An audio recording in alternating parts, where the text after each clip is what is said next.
andar com Deus. Tem mais alguém aí que precisa? Amém? Todos nós, né? Todos nós precisamos. Então eu vou estar dando uma recapitulada aí, já tem 2 semanas que a gente não fala sobre isso. Eu vou estar dando uma recapitulada com vocês. E esse é o nosso texto base, que está lá em 3 João, na epístola de João, a última epístola. 3 João, só tem um capítulo esse livro. E fala o seguinte, lá no verso 2, olha, amado, ele está falando a respeito de Gaio, João, falando a respeito de Gaio. Amado, acima de tudo, eu faço votos pela tua prosperidade e saúde, assim como é próspera a tua alma. Ele identificou saúde, prosperidade, ele conseguiu reconhecer que Gaio era um camarada próspero. Mas isso não acontece, não aconteceu, não acontece e não acontecerá de graça, não vai cair no nosso colo. Olha aí o que diz o verso número 3. Pois eu fiquei sobremodo alegre, João constata isso, eu fiquei sobremodo alegre pela vinda de irmãos e pelo teu testemunho, da tua verdade. E aí o que as pessoas testemunharam para João? Olha só, tem um camarada chamado Gaio, esse camarada, ele tem sido bem-sucedido em tudo aquilo que ele realiza. Mas olha só, isso não acontece por um acaso. Isso tem acontecido na vida dele porque ele tem andado na verdade. Nossa vida com Deus, queridos, as coisas não acontecem por acaso, ou não deixam de acontecer por um acaso. Gaio tomou uma atitude, firmou um posicionamento de andar na verdade. Por isso ele era um homem bem-sucedido, por isso ele era um homem próspero, né? Ele é um homem que estava com a sua saúde em alta. Ah, pastor, ele não tinha ataques, ele não tinha problemas? Certamente tinha problemas, sofria ataques, mas no noves fora da sua vida, ele era um camarada próspero, ele era um camarada bem-sucedido, ele tinha saúde, ele tinha prosperidade, ok? E a gente começou a ver algumas características a respeito dessa nossa caminhada com Deus, ok? A gente começou a ver isso, e eu falei a respeito de até então 3 características, eu não vou relembrar a primeira e a segunda, aliás, vou relembrar a segunda e a terceira, não vou relembrar a primeira. A segunda característica foi essa aí, que andar com Deus, ela viabiliza, torna viável o propósito de Deus. Ah, pastor, Deus tem propósito na minha vida? Tem. Falo para você nessa noite. Ah, pastor, mas eu não estou sentindo nada. Você não foi chamado para sentir. Você foi chamado para crer, eu e você, para nós crermos e não pelo que a gente sente. Se a gente for viver pelo que a gente sente, a gente não sai de casa. Não sai. A gente fica trancado, como a gente sabe e conhece que tem muitas pessoas abdicando das suas vidas por conta dos sentimentos. Sentimentos de medo, sentimentos de preocupação, sentimentos de como será o futuro.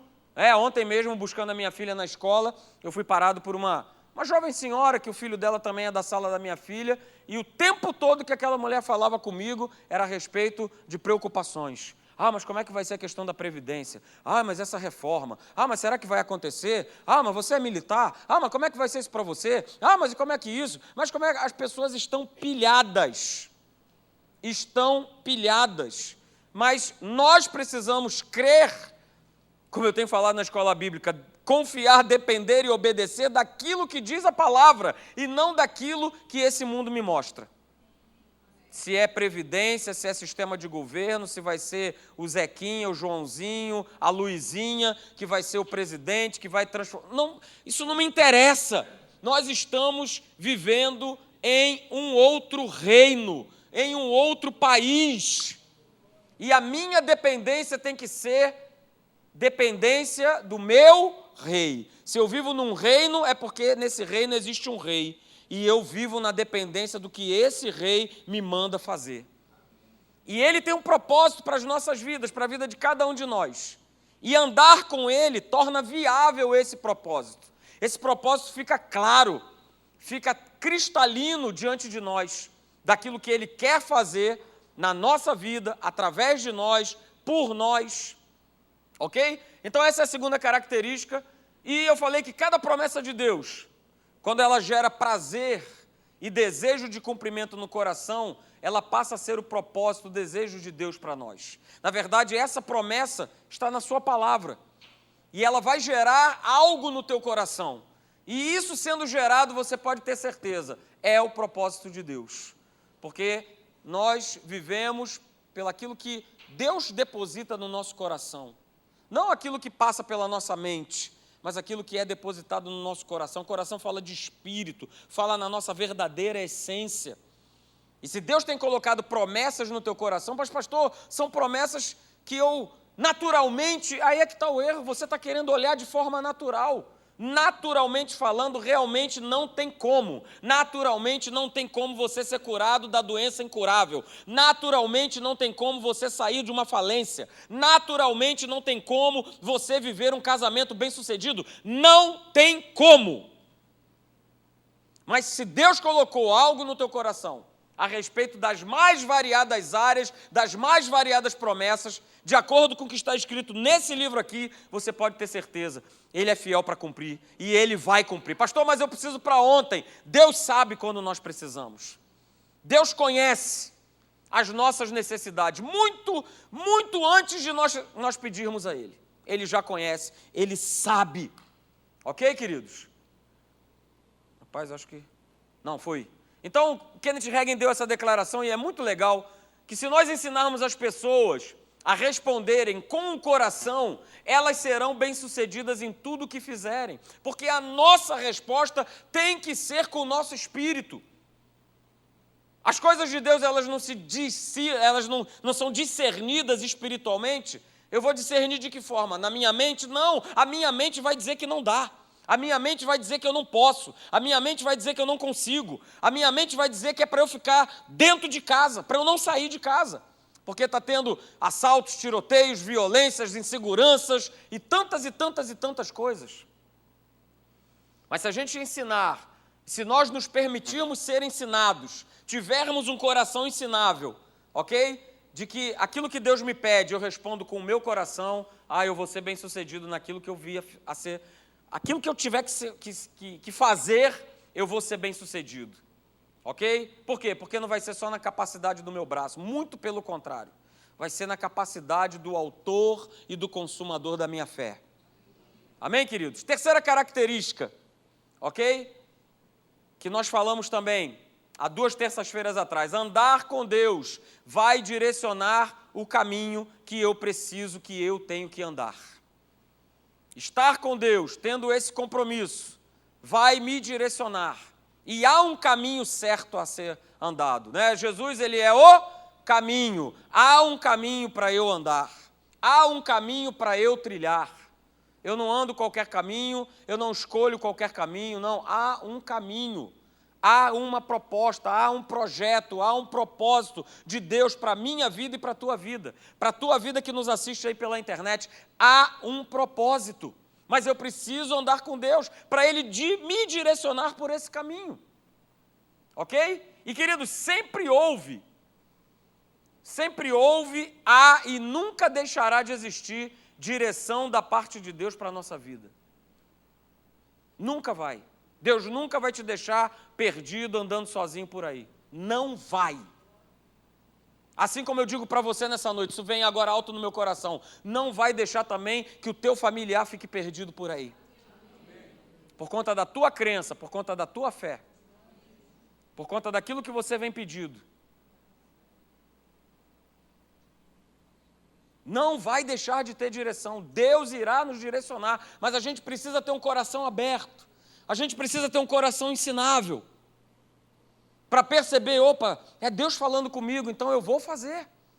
Ele me pede, então eu vou fazer.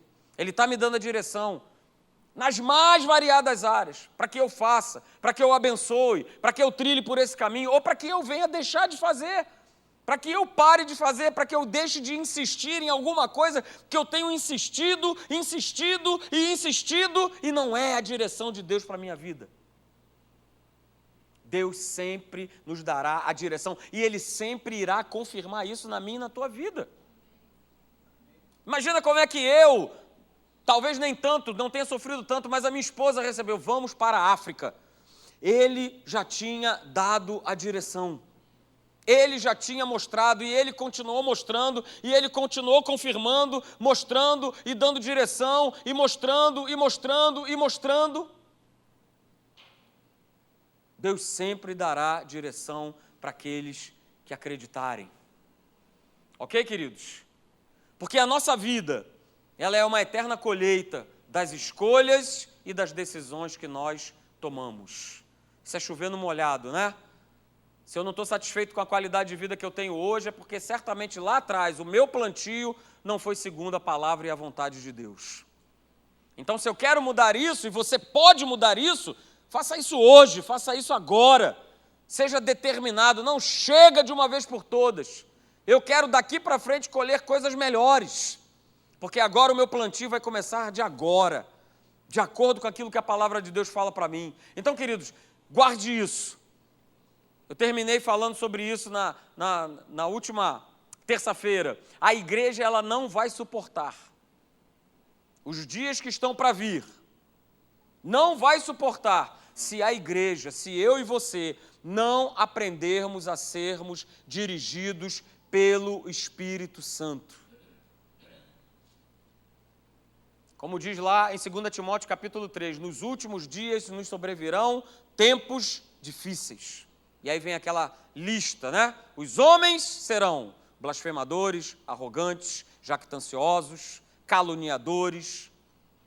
Vem aquela lista que nós estamos cansados de ver acontecer. E se eu não aprender, de uma vez por todas, a deixar que o Espírito Santo dirija e governe a minha vida, não vai ter como suportar. A gente vai começar a ver aquilo que a gente conhece na Bíblia como apostasia da fé. Opa, não, isso não dá mais para mim, está muito pesado, é melhor eu remar aqui para onde está todo mundo remando. Estou indo para o inferno, mas vamos embora. Vamos remar, que aqui está mais fácil. Temos que aprender a ser dirigidos pelo Espírito. Hoje eu falo para vocês da quarta característica. A quarta característica é essa: andar com Deus transforma a minha vida. Diga aleluia. Andar com Deus transforma. Temos vários exemplos aqui nessa noite. Eu estou na igreja, eu tinha 9 anos de idade. Talvez eu não tenha vivido o que você viveu ou ainda vive. Mas andar com Deus transforma a vida do homem. Talvez eu pudesse chamar muitas pessoas a virem aqui em cima para dar o seu testemunho. Olha, pastor, a minha vida até pouco tempo atrás era uma vida quebrada. Era uma vida sem prazer, era uma vida oca, era uma vida vazia. Tinha dinheiro, mas ao mesmo tempo não tinha nada. Tinha uma vida cercada de amigos, de bens, de coisas, mas o vazio continuava lá dentro. Porque eu preciso andar com Deus para que a minha vida possa ser transformada. Eu preciso andar com Deus. Lá em Gênesis, você não precisa abrir, no capítulo 12, no verso 2, falando a respeito de Abraão, Deus vira-se para ele e fala o seguinte: olha, cara, seja você uma bênção. Essa palavra continua para nós, valendo para cada um de nós hoje. Ok? Se você for ver lá na Bíblia Viva, diz: olha só, Abraão, seja uma bênção para outros. Seja uma bênção para outros. Foi dado uma ordem, um comando de Deus para que Abraão fosse uma bênção. Abraão seria uma bênção naturalmente falando? Eu serei uma bênção naturalmente falando? Não. Porque essa não é uma característica do homem. Do homem velha criatura. Do homem que não anda com Deus. Essa não é uma característica desse homem. E ninguém é, queridos. Guarde isso nessa noite, não está no slide. Ninguém é uma bênção até se tornar uma bênção. Pastor, como é que eu me torno uma bênção? Quando eu ando com Deus. A minha vida começa a ser transformada. E justamente tornar-se uma bênção fala a respeito da característica daquele que anda com Deus. Daquele que cumpre o seu propósito. Ok? E esse processo de ser transformado, eu não vou estar aqui falando a respeito de santificação, mas esse processo de sofrer essa transformação de dentro para fora chama-se santificação. E eu vou ser bem simples para explicar isso. Santificação é cada dia mais eu ser semelhante a Jesus. Simples assim. Pastor, mas isso é impossível. Não, é só você pegar e ver a tua vida. De repente você tem 1 ano de convertido. Mas se você botar a tua vida numa régua, e você, no momento que aceitou Jesus, você partiu do zero, se você tem 1 ano de caminhada com Deus, repara como é que foi esse 1 ano seu. Se você não está melhor, se você não tem vivido uma qualidade de vida melhor do que você estava quando você estava aqui no Marco Zero. Você que talvez tenha 20 anos de caminhada com Deus, repara como você, aqui nesse Marco 20, olhando para trás, e eu posso fazer isso, já tenho um bom tempo de caminhada com Deus, de olhar e falar assim, rapaz, como o Marcelo melhorou, como ele está melhor, como ele está sendo transformado por Deus. Ou seja, naquela régua de zero e aonde está aqui o meu marco final chamado Jesus, eu estou ou não estou cada vez mais próximo dele? Cada um de nós está. E é importante que a gente faça essa análise, de que a gente, ao longo dos anos, a gente vem ganhando maturidade espiritual. Porque quando eu olho para trás e vejo o Marcelo como ele era, eu fico feliz, porque muitas coisas foram transformadas. Ah, pastor, quer dizer que então na sua vida acabou? Muito pelo contrário. Eu ainda estou nessa linha, andando na maturidade, para cada vez mais ser semelhante a Jesus. Ah, pastor, esse processo não tem fim. Não tem fim, até nós chegarmos lá e estarmos com Jesus Cristo, o Rei da Glória. Mas cada dia eu vou me tornando semelhante a Jesus. Cada dia eu vou me tornando semelhante a Ele. E essa análise precisa ser feita, queridos. Ok? Porque essa santificação, essa mudança, ela tem uma implicação em quê? Em mudanças de comportamentos, de atitude, de pensamento e de linguagem. Não é, agora houve uma mudança de roupa, agora eu sei que você é crente porque agora você mudou a sua roupa, agora você não usa mais brinco, agora você não passa o batom, agora eu sei que você é crente por conta disso. Não, a transformação ela não pode ser exterior, porque a transformação exterior não significa absolutamente nada. Numa certa ocasião participei de um casamento onde eu fui ser padrinho, numa igreja, num lugar chamado, me ajudem se você conhece, chamado Porto da Madama. Ninguém conhece, né? Lá dentro de São Gonçalo. Lá fui eu com a minha esposa, na época a gente não tinha filhos. Não tinha. A gente não tinha filhos, nós fomos padrinhos desse casamento. Uma igreja muito simples, muito humilde. Tomamos 2 sustos. O primeiro susto foi ver que tinha uma jovem que era mestre de cerimônia e que ela estava com um vestido, aquele famoso vassoura, até sem maquiagem, sem nada, mas um vestido longo, e nós estávamos enfileirados assim do lado dela, beleza. Daqui a pouco entrou a noiva. Quando entrou a noiva, a gente olhou e falou assim, não, eu não estou acreditando no que eu estou vendo. Parecia que a menina, coitada, que estava casando, ela ia fazer uma faxina. Era essa a veste que ela estava. A fisionomia dela era de uma pessoa que passou o dia inteiro numa obra e foi se casar. Beleza. Acontece que nós éramos os padrinhos e depois nós fomos sentar atrás. E passamos a assistir o casamento sentados atrás da menina que era a mestre de cerimônia. E para nossa surpresa, o vestido que até então ele era lá na frente, tapado, lá atrás o vestido ele tinha um rasgo que vinha até aqui. Aí a gente ficou pensando assim, caramba, nada bate com nada aqui dentro desse lugar. É uma hipocrisia só. A noiva, coitada, parecia que estava entrando com um pano de chão na igreja, e a mestre de cerimônia do jeito que você já está imaginando aí na sua cabeça. Queridos, transformação vem de dentro para fora.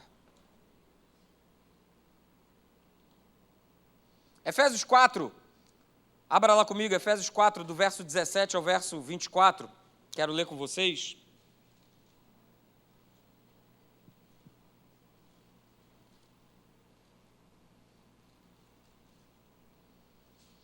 Efésios capítulo 4, a partir do verso 17 ao verso 24, está escrito o seguinte: isto, portanto, digo, e no Senhor testifico, que não mais andeis como também andam os gentios, na vaidade dos seus próprios pensamentos. Verso 18. Obscurecidos de entendimento, alheios à vida de Deus por causa da ignorância em que vivem pela dureza do seu coração, os quais, tendo se tornado insensíveis, se entregaram à dissolução para, com avidez, cometerem toda sorte de impureza. Mas não foi assim que aprendestes a Cristo, se é que, de fato, o tendes ouvido e nele fostes instruído, segundo é a verdade em Jesus. No sentido de que, quanto ao trato passado, vos despojeis do velho homem, que se corrompe segundo as concupiscências do engano, e vos renoveis no espírito do vosso entendimento, e vos revistais do novo homem, criado segundo Deus, em justiça e retidão, procedentes da verdade. Ok, queridos? Transformação tem a ver com o nosso interior. Ah, mas eu falo glória a Deus, aleluia, o Senhor é meu pastor, nada me faltará, aquele que habita no esconderijo. Tem um monte de gente falando isso aí fora. Transformação tem a ver com o nosso interior. E, queridos, comportamentos, atitudes, hábitos, pensamentos, linguagem, são mudanças que ocorrem primeiramente no nosso interior. Não adianta eu me esforçar, não adianta eu tentar fazer força, não, mas eu vou mudar, você não vai mudar. Se essa mudança não ocorrer lá dentro, se não tiver a ação conjunta do Espírito Santo. E Deus requer de cada um de nós, nessa caminhada com Ele, que nós sejamos transformados e tenhamos a nossa vida modificada. Não tem como mais eu andar com Deus e querer trazer para essa caminhada o meu estilão, o meu jeitão, é do jeito que eu acho, é do jeito que eu penso, eu encaro a vida dessa forma, é isso mesmo. Não tem como. Não vai ter como andar com Ele, porque vai haver um choque. Vai haver um choque, Deus querendo te abençoar, Deus querendo fazer tudo por você e através de você, mas você quer levar a vida do teu jeitão.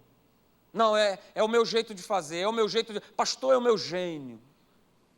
Sou um camarada genioso. Olha só, deixa o Espírito Santo transformar o teu gênio. Pastor, o meu pavio é curto. Eu sei, o meu pavio também era. Minha esposa que o diga, 20 e tantos anos me aturando, o pavio era curtinho, mas eu preciso deixar Deus transformar. Ah, pastor, mas é complicado, né? É verdade. O sapão vai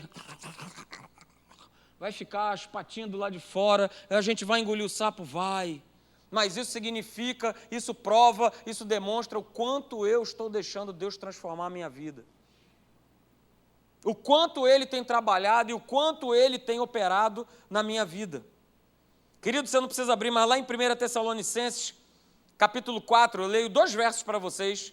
1 Tessalonicenses 4, verso 3 e verso 7. No verso 3 diz, olha, pois essa é a vontade de Deus, a vossa santificação, e que você se abstenha da impureza e da prostituição. Verso 7, porque Deus, Ele não nos chamou para a impureza, e sim, mais uma vez ele repete, nos chamou para a santificação, nos chamou para cada dia mais sermos semelhantes a Jesus. E volto a dizer, queridos, só o desejo de mudar não basta. Ah, pastor, eu reconheço que eu preciso mudar. É pouco. Porque a gente não vai mudar somente pela minha vontade, pelo meu desejo, se não tiver a ação genuína do Espírito Santo e eu permitindo que Ele vai. Está doendo. O vaso na mão do oleiro. Mas beleza, vamos embora. Vamos nessa, porque é isso que vai me dar vitória. É isso que vai fazer eu ir para frente. Então, queridos, mudança na vida de uma pessoa é a consequência da operação da presença. São dois fatores simples. Ter a minha vida transformada, ter a minha vida mudada, é consequência da operação da presença de Deus, ou seja, do Espírito Santo e da sua palavra. Pastor Heré tem falado isso aqui domingo. Ele já falou 2 domingos seguidos, olha, 2 coisas: Espírito Santo na nossa vida e palavra de Deus. Com a combinação, com a conjunção dessas 2 coisas, a minha vida começa a ser mudada, a minha vida começa a ser transformada. Mas o que é que eu preciso fazer, pastor? Tiago, capítulo 4, verso 8. Achegai-vos, portanto, a Deus, e Ele se achegará a vós outros. Começa por mim, né? Começa por mim. Sim, começa por mim. Eu preciso me achegar, eu preciso buscar, eu preciso ter um relacionamento diário com Deus. Não só terça-feira, não só domingo pela manhã. Mas tem Santa Ceia. Então eu vou para a igreja. Mas não tem, então não preciso ir. Não, de noite eu não vou. Porque afinal de contas, de noite tem isso, tem aquilo, tem isso, tem aquilo outro e tal, e para lá e para cá. A gente dá um monte de desculpas. Eu quero ver a gente dar um monte de desculpas para o nosso chefe. Para falar, não, sabe o que é? Sabe como é que é? É porque hoje, né, e tal, e caô, e qual é, e que, vai mastigar mingau, vai para a rua. Mas com Deus a gente tem todas as desculpas. Todas as desculpas. Não, porque eu estou cansado, porque está chovendo, porque está frio, porque está calor, porque tem um aniversário, porque tem isso, porque tem um jogo. São as mais variadas. Mas se eu quero ver a minha vida transformada, ação do Espírito Santo e palavra de Deus. Não tem como, queridos. Não, volto a dizer para você, só desejo não basta. Só desejo não basta. Você já pensou a mulher do fluxo de sangue? Pensou um monte de coisas. Poxa, estou aqui, já fui na mão de um monte de médico, minha grana já foi toda embora. Rapaz, fiquei sabendo que tem um tal de Jesus aí passando. Que legal.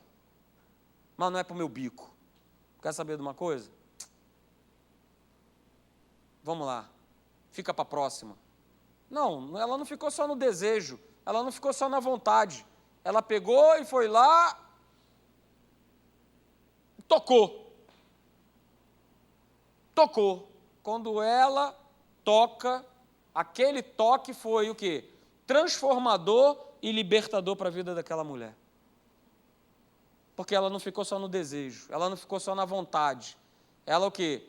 Tomou uma atitude de fé. Eu vou lá e vou tomar posse do meu milagre, porque se apenas eu lhe tocar nas suas vestes, eu ficarei curada.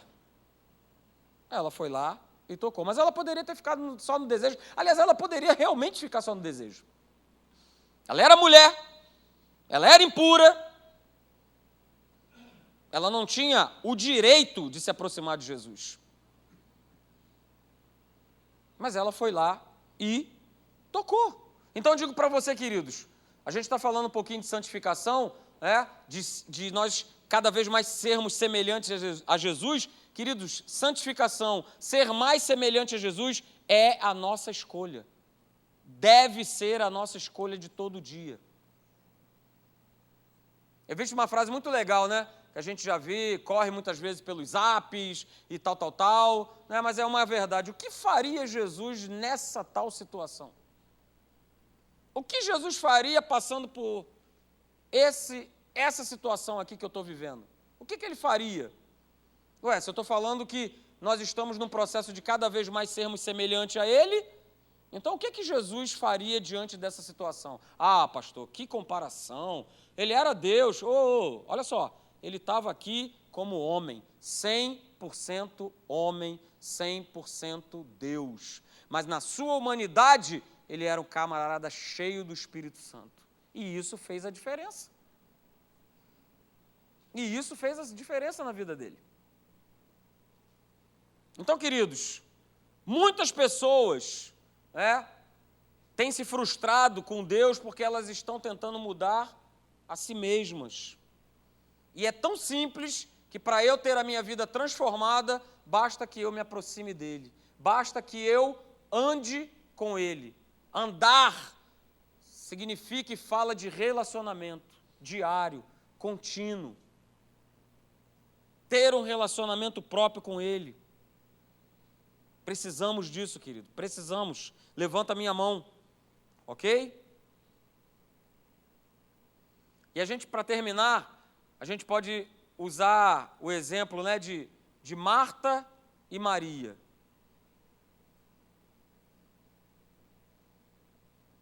As duas recebem Jesus na sua casa. E as duas fazem escolhas distintas. As duas receberam Jesus, mas uma escolheu ficar sentada aos pés dele e outra resolveu ir fazer outra coisa. Jesus estava na casa das duas? Estava. Dividindo aquele mesmo espaço com as duas? Estava. Mas uma escolheu ficar aos pés dele, se achegar a ele, estar próxima dele. E outra resolveu, ele está ali onde está o teclado, né?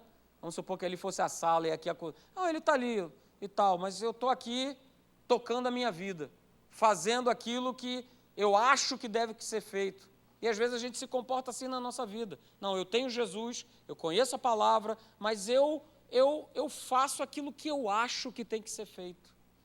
Quando, na verdade, eu preciso estar próximo dele. A palavra diz que o que Maria fez, né, que ela escolheu a boa parte e que essa parte de maneira nenhuma lhe seria tirada. Ou seja, aquilo que Jesus estava plantando no coração dela ia ecoar pela eternidade na sua vida. Ia fazer diferença na vida de Maria. Então, queridos, guarde isso nessa noite. Eu não vou ser uma bênção, nem desfrutar de uma bênção, se eu não me aproximar de Deus e se eu não estiver com a sua palavra em alta na minha vida. Isso é impossível. Não tem como ser uma bênção, viver uma vida abençoada, se eu não me aproximo de Deus. Não tem como. Lá em Mateus 24, no verso 12, no final do verso, diz que por se multiplicar a iniquidade, o amor, ele se esfriará de quase todos. Vai se esfriar por quê? Porque muitos da igreja vão começar a se afastar dessa presença. Ao invés de cada vez mais estar nos pés de Jesus, buscando a Ele, buscando direção, buscando conselho, buscando auxílio, vão estar cada vez mais afastados, cada vez mais longe, cada vez mais distantes. E é claro, se eu estou distante, é claro que o amor vai se esfriar, a minha fé vai se esfriar, e a minha vida de oração vai se esfriar. Estar na igreja começa a se esfriar. Quando eu estou plugado na tomada chamada Espírito Santo, a minha vida está sempre quente. Ela está sempre pegando fogo. Está sempre em brasa vermelha, de alegria, de prazer, de vontade, de fome e sede da palavra do Espírito. Mas quando eu desplugo dessa tomada, progressivamente a minha vida ela vai esfriando, vai amornando, até o ponto de eu estar completamente frio. Só que eu vou estar frio para Deus, mas aí eu saio dessa condição e eu entro numa outra condição aqui. Imagine uma frigideira. Você saiu daquela condição de estar pegando fogo ali com Deus, agora você vai pegar fogo num outro lugar. É o capeta, o demo te cozinhando.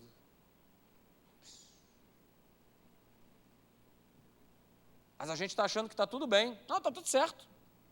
É meu jeitão de servir a Deus, é desse jeito aí. Eu tenho falado isso aqui, queridos, na escola bíblica. Se nós não encararmos a nossa vida como um batidão diante de Deus, não vai ter como nós sermos mais do que vencedores. Receba isso nessa noite. Essa característica de transformação, uma dessas coisas precisa ser transformada na nossa vida é batidão com Deus. Eu preciso ter esse batidão, porque é esse batidão que vai garantir a minha vitória, o meu sucesso, eu me manter de pé diante das lutas, das adversidades, das situações ruins, do momento, às vezes, de escassez, dos ataques sobre o meu corpo, mas se eu estou num batidão de Deus, eu estou aqui firme, eu estou inabalável. Não é do jeito que eu quero, não é do jeito que eu... Ah, pastor, mas Deus sabe. Rapaz, sai dessa ontem desse negócio de Deus sabe. Ele sabe tudo, é verdade. Mas Ele sabe também que se eu ficar nessa batida de uma hora eu quero, uma hora eu não quero, uma hora eu vou, outra hora eu não vou, uma hora eu posso, outra hora eu não posso, uma hora eu me dedico, outra hora não, isso não vai acabar bem. Então guarde nessa noite essa característica. Para eu ter a minha vida transformada, eu preciso continuamente andar com Deus e me aproximar dEle. Amém, queridos? Fique de pé, quero orar por você. Aleluia!